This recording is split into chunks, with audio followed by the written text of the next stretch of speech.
I thought it would be a good time to preview the Six Nations, which kicks off in 4 months' time. Now, let's have a look at all the nations and what I expect from them. Italy, they need to turn those little flashes of games into an 80-minute performance, plain and simple. It's a World Cup year. Conor O'Shea is on a long-term 5-year contract. There is a plan there. It's just execution of the plan.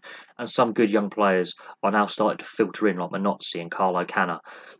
Tommy Allen's starting to improve his goal kicking, which is crucial. He's very good in the playmaking, it's the goal kicking as well. So some of these younger players are now stepping up to the mark and doing really, really well at club level. Both Treviso and Zebra playing really well in the Pro 14 right now and actually being more than just competitive. They're winning some big games and they're starting to be more mid-table sides than bottom feeders. So there is improvement on the club side of things, and this is developing better players. And these players are going into the test side with more confidence, and it's not just they have to perform for the test side to shine, they're also shining for their club side, which can only mean thumbs up. So I can see Italy getting off the bottom of the Six Nations next year. I really can, because I think there are teams above them that are hit and miss too often. Then we get to England. Look where England finished last year, second bottom. Didn't play well in any of the games. Even the games they won, they were lucky to win, possibly. I've discussed their chances against the All Blacks, so I'm going to discuss it again. It's decision making, it's the breakdown, it's communication in the back line, and the amount of penalties given away. So discipline. Discipline has been a killer. The breakdown has been a killer. Poor decision making has been a killer. Selection is questionable. The Cipriani question won't go away until the World Cup is done and dusted, and depending on how England do, that could be a yay or nay on, the Cipriani issue. But selection is becoming a problem because people know how to defend Farrell and Ford far too easily now. We are seeing some players winding down their careers at test level and on the way out. And is the young talent coming through? Not enough of the Exeter players are being selected from my mind. So they got to look at the teams that are in form in the Premiership, and that is Exeter. They're not getting enough of their players called up, which is baffling to me because they would have good combinations with each other. They know how to win. They know how to, close out games. They've now got silverware building up in their trophy cabinet.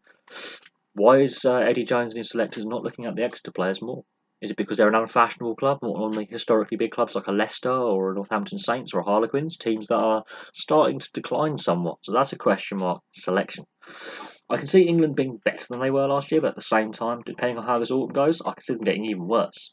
Is Eddie Jones the right guy to lead the team forward into the World Cup? Can those issues that were highlighted in last year's Six Nations be fixed? We shall see. But it's going to be an open debate where England end up in the Six Nations, whether they have a complete turnaround or they completely fall apart. Watch this space with the English. Then we get to the French, another Jekyll and Hyde team. They're either really good or really bad. There is no in between. And generally, it's more bad than good with the French. The domestic game is the problem. There are too many foreign players playing in the domestic league now. Yes, it's all well and good that it's one of the best domestic leagues in the world to watch if you want to watch the odd game here or there. But if you look at it deeper, there's issues with the waveform of teams and the fact that fly half position, there are not enough French players playing at fly half. So basically, the same arguments we have with the English Premier League with not enough English players playing in football, it's the same argument for the French top 14. Not enough French players are getting through at scrum half, fly half, fullback, prop, hooker. There's too many foreign players plying their trade now in France because of the money, because other nations' domestic leagues just aren't at the same standard, so they're better players. Go to where the money is.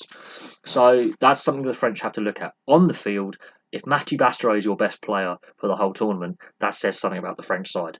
But he was actually very, very good. Much maligned player. He's improved a lot on his game. He's got good hands, good feet, and he's a breakdown specialist. He's basically like having a fourth back rower and a ninth forward on the field. He's a hoover in the breakdown. He's a difficult man to budge because he weighs over 20 stone, yet he's an outside centre. So there's something a bit head-scratching about the physics behind that. The fact that players like Teddy Thomas and Pierre Camol were thrown out of the squad last year for discipline breaches on a night out in Edinburgh after that defeat against Scotland also highlights some of the problems that the French have of respect and discipline within camp.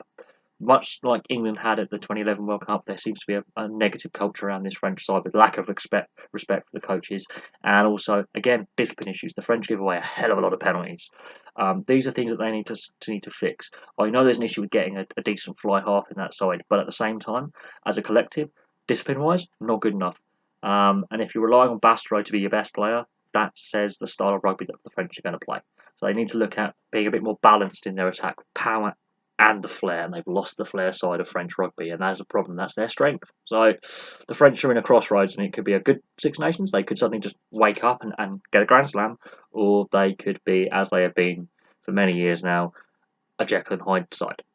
They're good in flashes with the occasional player getting a good try, like Teddy Thomas throwing lots of tries, or they could be relying on Bastareaud to batter it up and have no flair at all.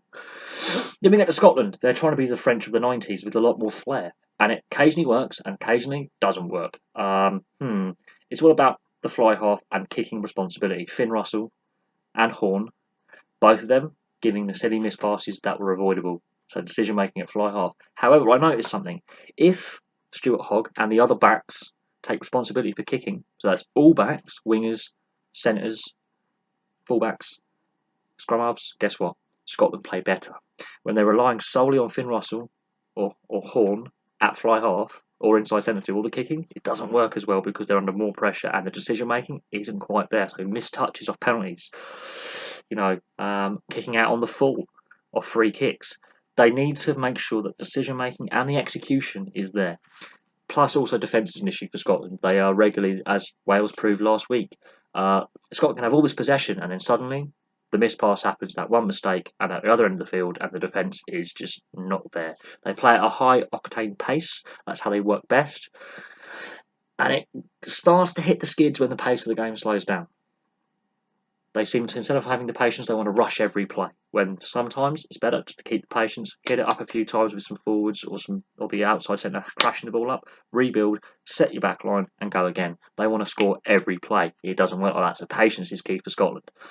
Same with Wales. They're just a little bit less Jekyll and Hyde, but they have the same issues. They can dominate possession and lose, or they can have less possession and win, or nearly win, and play really well with less ball and play on the counter-attack.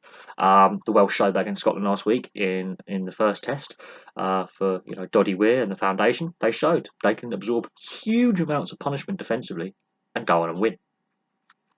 So again, it comes down to defensive structures and Wales thriving off the counter-attack game. If you give Wales all the possession, they don't seem to be as good because again, the pace of the game, they need to play quickly. If the game gets slow and they have a lot of ball, decision making is poor by Wales at times. Plus, injuries are a massive concern. So depth of the squad is going to be tested yet again because we've now seen players like Sam Warburton having to retire because of injury. So that raises questions about the Welsh training style and the Welsh game and player welfare in rugby overall. Same with England. Same with the Italians. They had a lot of injuries going into this tournament. These were sides decimated by injury. All three of these sides didn't win. Then we get on to the best team in Europe, which is the Irish. I expect them to still be the top dogs. They have a good development plan of young players. They have a good culture, and they now know how to win and win a lot. So they've got that winning mentality. Plus, they've also recently beaten the All Blacks in a test match. Admittedly, a one-off test match in North America. So it was a special 2016 test match in Chicago and Soldier Field in front of a packed house, which is a good sign for rugby in North America. And they beat the All Blacks and beat the All Blacks quite convincingly. So it does show that it can be done. It's not just the Aussies occasionally getting their game up a little bit and giving the All Blacks a go. The South Africans, leaving aside their internal divisions and their structural problems within South African rugby, it does show that it can be done by a Northern Hemisphere side and it can be done regularly. I'm hoping the Irish can prove that again, not only in this autumn, but also going forward that they are going to be the top dogs in the world because I think they're the only team capable on a 3-test series or play a length of time against the All Blacks where they're going to win a percentage of games. I would say about 30% of the test matches Ireland have a chance of winning. There are concerns with playing depth because you've only got 4 professional provinces and there's only about 300 players actually registered to play rugby in Ireland as a whole. So the growth of the game is important.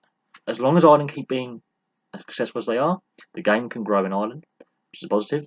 The club game is strong. We've seen all 4 provinces now being top provinces. Connacht are no longer the whipping boys of the Pro League. They are now also developing test level players.